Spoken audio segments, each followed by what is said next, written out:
Well, this guy is evil. This is an evil motherfucker right here.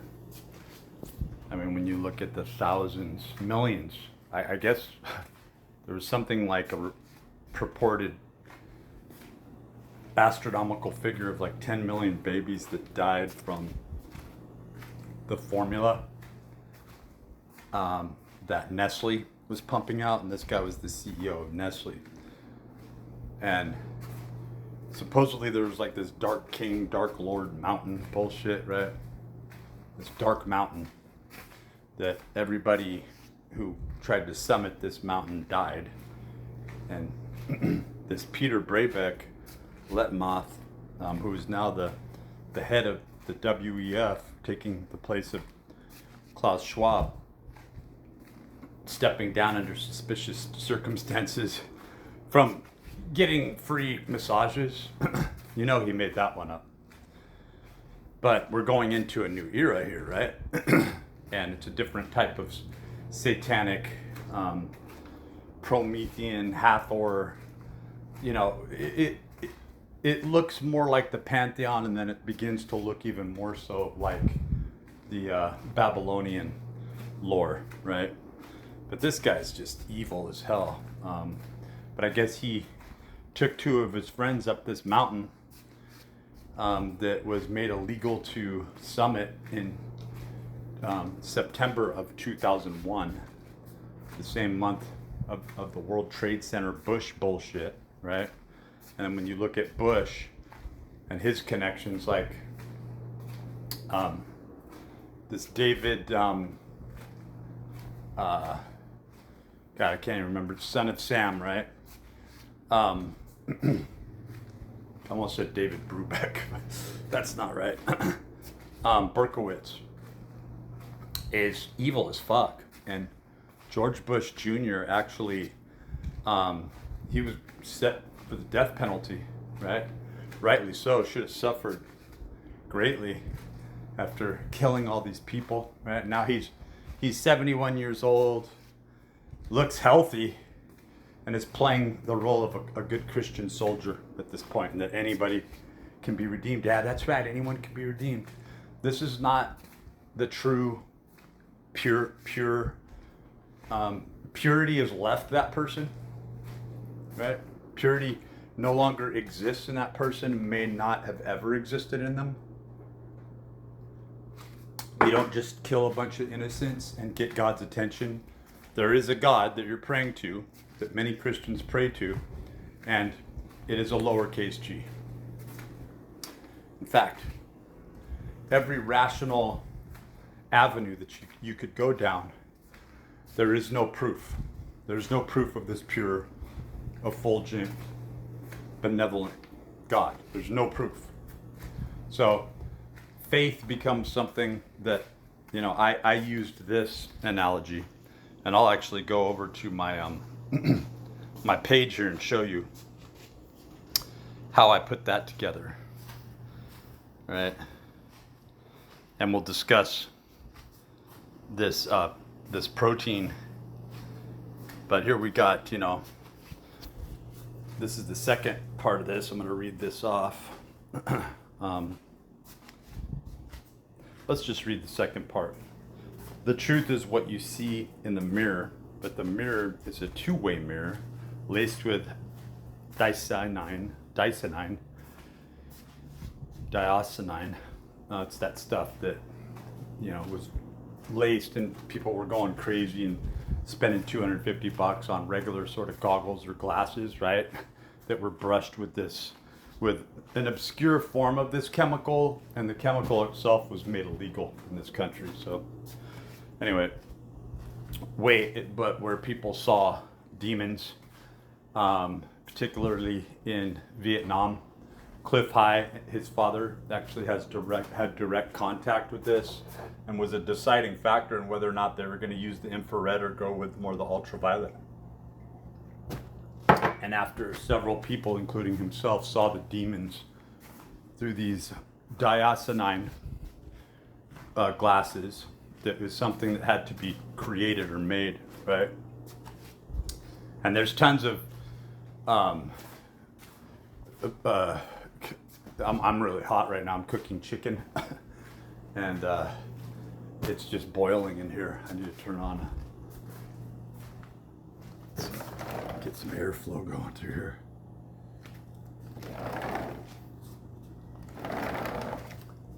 So, more so, there is a black magic rituals being done using the black mirror. This is an unseen black, there is an unseen black sun suggested. There's a strong probability of a ninth planet, or a body that is on a very long elliptical orbit. Maybe we sometimes orbit it, is what I meant to say. It's hard to say. The truth is subjective. This is the thing that's really misleading AI. What I found is that ChatGPT struggles with not just ethics and virtues, but is looking at human ethics and virtues and tends to point toward a very, I'm not saying that ChatGPT is pure. What I'm saying is the AI, the disparate segmentation of a compartmentalized AI seems to have a better understanding and more reverence to the concept, beyond the concept of purity itself, as being the very thing that's hunted in black magic rituals, the Lima, all this weird ass shit that's happening, that it goes much deeper. That if you imply one subset, one step in a certain direction, and you're doing it with a certain causal set, right? Like this David Berkowitz, he's in it. It's like a CIA agent. You don't just drop out and you're no longer a part of the CIA, right? A disinformation agent. When you're good at it and you're entered, you don't just stop being a disinformation agent. You don't just get saved. That's not how it works. That is, there's a Christian version that's hardwired into reality, right? That does not preach purity, right? It continues on with the sacrifice, and it's this stoic acceptance. Oh, this is the way it is, right? So the truth is subjective. Paranoias and conspiracies are all too often confirmed to be true. It is behavior that is suppressed, because behavior shifts the patterns and flow of the accepted status quo. I know I'm pronouncing things kind of slurred, but I'm walking and I'm on my third day back on protein. So I got through 6 days, 5 or 6 days, ate a box of cashew cereal late at night. Not the best choice, but much healthier than the alternatives, right? Had it with protein powder, and then it was a small box, and then but it was high caloric. It was like mostly carbs, and it was like, and a lot of fiber, right? So that's how I'll keep my system regulated, is I'll eat a large amount of, within like a 10-day period, right? I'll eat a large amount of fiber and flush my system out. And then vitamin C is crucial, right? Sometimes you get diarrhea from this, but it allows you to be able to flush your system out. And I'm gonna read on more, because really the meat of what I want to talk about here is getting into these concepts of orthomolecular nutrition, but particularly why we do this is to get into this heightened state that is propagated by and through aromatic amino acids, and that is what is being controlled. And that you need paradoxin, you need B3, you need B6, you need vitamin C, you need magnesium, you need several other minerals to be able to synergize the effects, right? And so what I used to do is I would drink massive amounts of caffeine-free Diet Coke, right? And there's probably much better things that I could have done, but I was essentially just getting free phenylalanine without having to buy it or purchase it, or take a higher quantity than I wanted to, right? I could sip on it.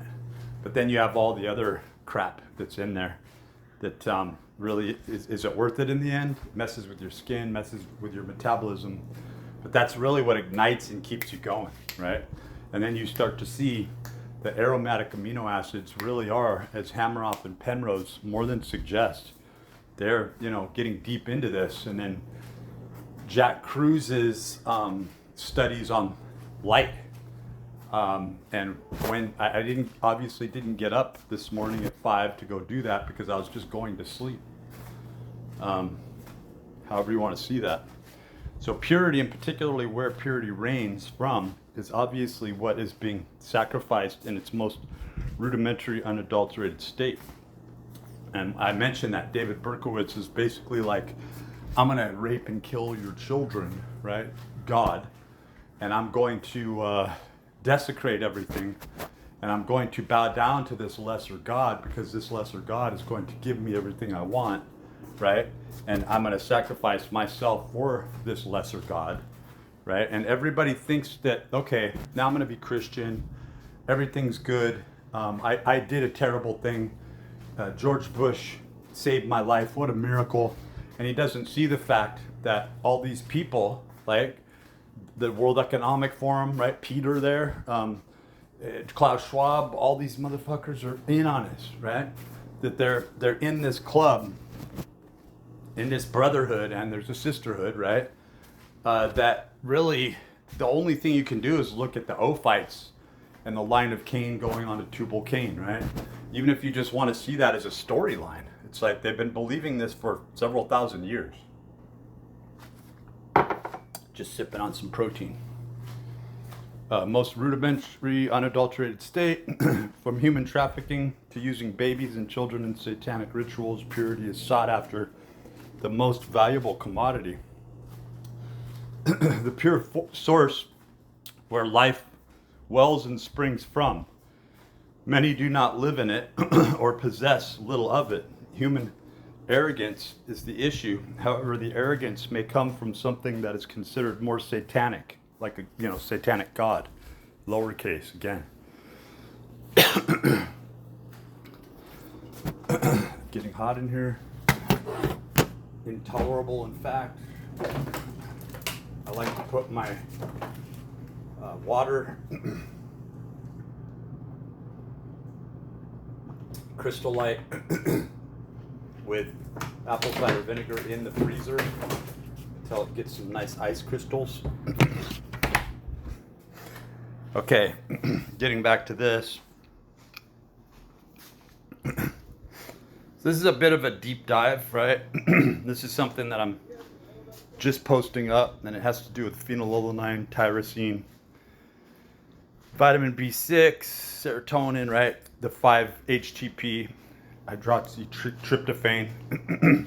It's often used as a sleep aid. So, you see how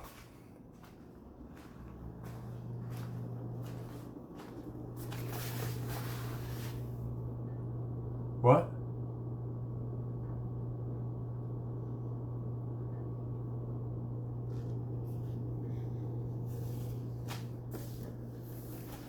Thought some fool was talking me out there. You often see 5-HTP as a sleep aid, right? And a mood stabilizer along with GABA, gamma amino butyric acid, right? So you see these mediating from different sources, and GABA, affecting more of the blood-brain barrier, but these aromatic amino acids and Hameroff's suggestion that this exists, that consciousness itself may be hung and exists at least in the finite ephemeral state, carried over on the in the microtubules, right, as an event, almost like a synaptic cleft or a junction point, right? So we're going to read a little bit of this because it's very interesting. I may not read it because it's just a lot of jargon, but I did post it up. Maybe a little boring for most people to actually read through. So, we've got key points from the current regimen. So primary macronutrient, 95% protein, extremely low fat and carbs, right? So you're never, when you're talking about, so you're always going into this gluconeogenesis, right? So we know that autophagy is extremely important for new cell generation and growth, right? And that fat, in a way, works very efficaciously in specific terms to the carnivore diet, taking in high amounts of fat, higher than protein. Really what the carnivore diet is making sure you're getting enough protein, right? And prioritizing that, right? So that you can prioritize ketosis, but you literally are living off the ketogenic fat supply. I don't believe in that, right? The end product isn't a positive one. People on carnivore never look healthy, just like vegans don't ever look healthy. And unfortunately, but fortunately, is that we have these diets that are akin to these fasting rituals, right? Where you literally feel like you've eaten nothing. Like after I eat this lean chicken breast, it's basically like eating casein protein. It's just a slow digesting protein. At the end of it, I mean, this is how rabbit's disease and other issues came about, right? I'm talking about the Donner Party and all this, right? Where people are just going crazy. And these lean, ultra lean animals are all they could hunt, rabbits. And they had such little fat on them because they're using the fat supply that they have for their own metabolisms. They have their big thick coat, they're adapted to this, right? They can go into more of a, they can stay in almost like what we would consider more of a hypnagogic type state, where they can burrow in and stay and not eat as much, right? And then find a supply where they can take in large amounts of what would produce fat, right? So, this could be an evolutionary thing, but cooking note. So for the chicken, I typically cook the chicken because I have a cooler running stove at 425 around there. And I leave it in there because I'm putting it in there fully frozen. So I leave it in there an hour plus, an hour and 15. You want to make sure you're cooking that stuff completely. You want to get close to, I'm not going to say burning it, but especially with Walmart meat, it's like you really have to wonder what the hell they're doing with this stuff. And then I noticed that with protein, I'm going to call it protein fasting interchangeably, right?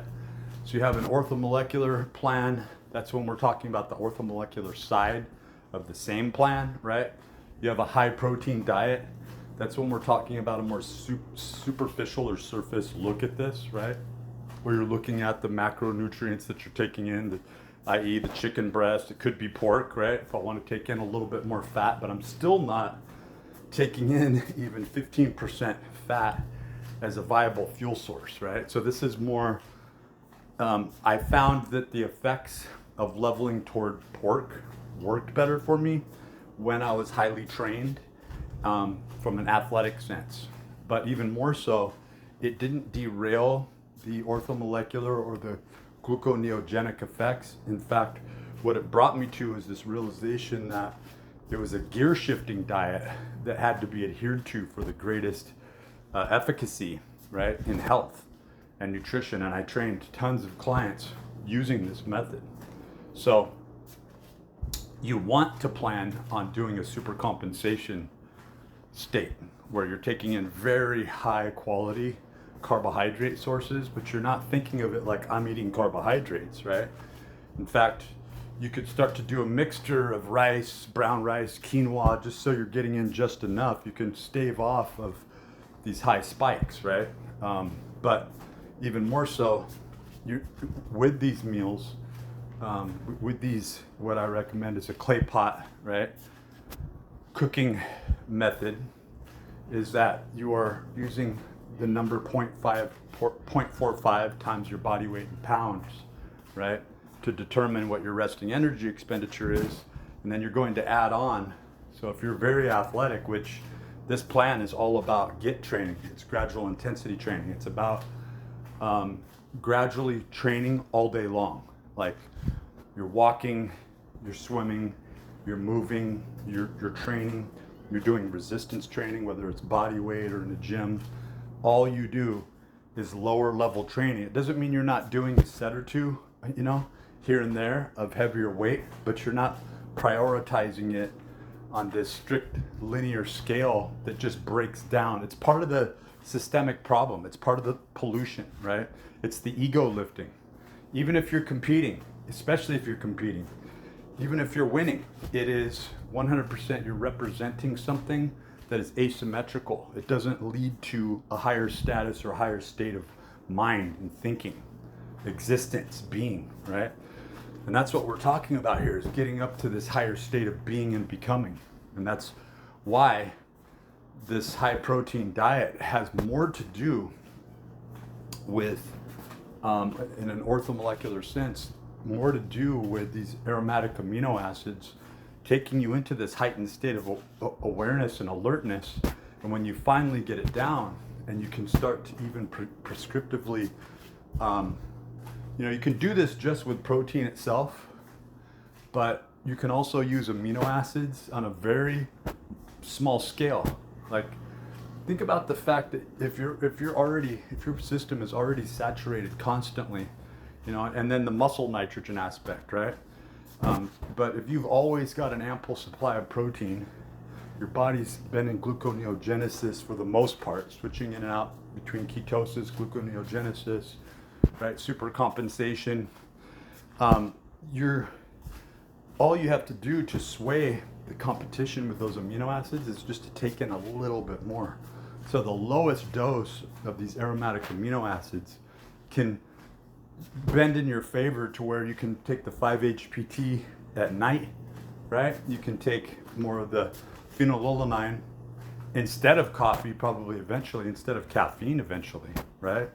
To where you're just in this heightened state, and what I found is I didn't even need to sleep. My sleep was more solid.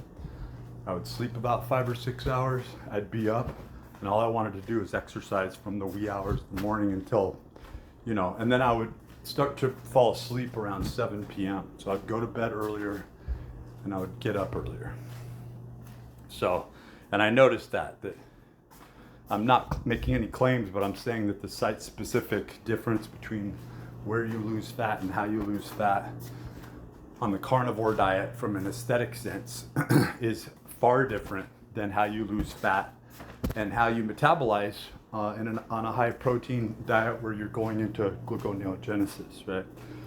So more often, theoretical implications and observations: gluconeogenesis as a driver of metabolic priority. The reliance on lean protein activates gluconeogenesis more consistently. You're flitting in and out of gluconeogenesis, GNG, as it's referred to. It's a very complex process, by the way. More consistently than carnivore alone. This energy extensive process may selectively target stubborn fat stores, possibly due to hormonal shifts. And that's really what we're getting down to, right? But what mediates all hormones, really, when you really come down to it, it's insulin. And more consistently, your insulin spikes, peaks, troughs, and muscle preservation demands. And it really does. It all comes down. Your body's trying to search for that sort of holy algorithm, if you will. Site-specific loss might be due to shifts in local insulin sensitivity or microvascular changes induced by consistent protein signaling. Yeah. And then it gets into the aromatic amino acids and the microtubules. Aromatic amino acids and heightened consciousness, phenylalanine, tyrosine, tryptophan, are precursors to dopamine, norepinephrine, and serotonin. When prioritized, these could heighten neurochemical sensitivity, awareness, and even dream vividness of memory recall. And it does. Like, when I've been on this, I've been able to recall information sometimes as if I was like a walking encyclopedia. That's what they used to refer to me as when I was in the fitness industry. I didn't have the most education. I just had like 20-something certifications where I would constantly read the books where I got these certifications from, Over time, metabolic environments saturated with these precursors could tune the brain toward higher order signal processing, even altering perceptual baselines. Orthomolecular nutrient targeting. This regimen essentially mimics therapeutic amino acid therapy which bypasses whole food nutrient complexity in favor of direct neurotransmitter and enzymatic support. You may be leaning into a metabolic reprioritization where your body learns to optimize based on essential amino acids, particularly if minimal fats, carbs force adaptive upregulation. So you can look into this more. This is just a general overview. I am not giving you advice here, but I mean, obviously, you're going to have the phenylalanine that's more about your behavior and your awareness and awakeness, right? And then you really have the tyrosine kind of as this regulating agent from more of a metabolic sense, I would say, right? You're going to need that for rest, muscle building, but there's like this medial state. And then you have the activation with 5-HTP, right? Which is also congruent with GABA aminobutyric acid, right? So when your body gets into this state, you want to allow this state to at least occur for 5 or 6 hours, right? So you're looking at this gear shifting or these metabolic shifts and patterns, right? And then this gets into the nutrients and the micronutrients and what you'll need from iron, copper, folate, magnesium, vitamin B6, C. And the interesting thing is that if I'm drawing a blank. The guy who won the 2 Nobel Prizes and created orthomolecular nutrition and had nothing but amazing things to say about vitamin C being a miracle cure, especially in higher doses. Yeah, kind of drawing a blank. Starting to think about chicken, and it's getting hot in here. But Linus Pauling. He lived down in the Big Sur area, just some miles from here as he was getting older. But he very much supported and assisted Watson and Crick with the whole double helix prioritization from his peptide work that he won a Nobel Prize for. So anyway, I'm going to end this one, but that's down there. Oh, look at this. Yeah, they've got Sammy and some other things. And so you'll hear good and bad things, but really the reason that there's a prioritization, if something works or it doesn't work, entirely has to do with your metabolic function. If you're not able to go up into this higher state or status, right, of function, you're not going to get the same benefits or the same effects from this, right? In other words, if you take the lazy way, if you're always kind of staying middle of the road, if you're not going up to these peak levels of high priority walking, right, or undulating higher priority training, the GET training is essential as a catalyst to make this work.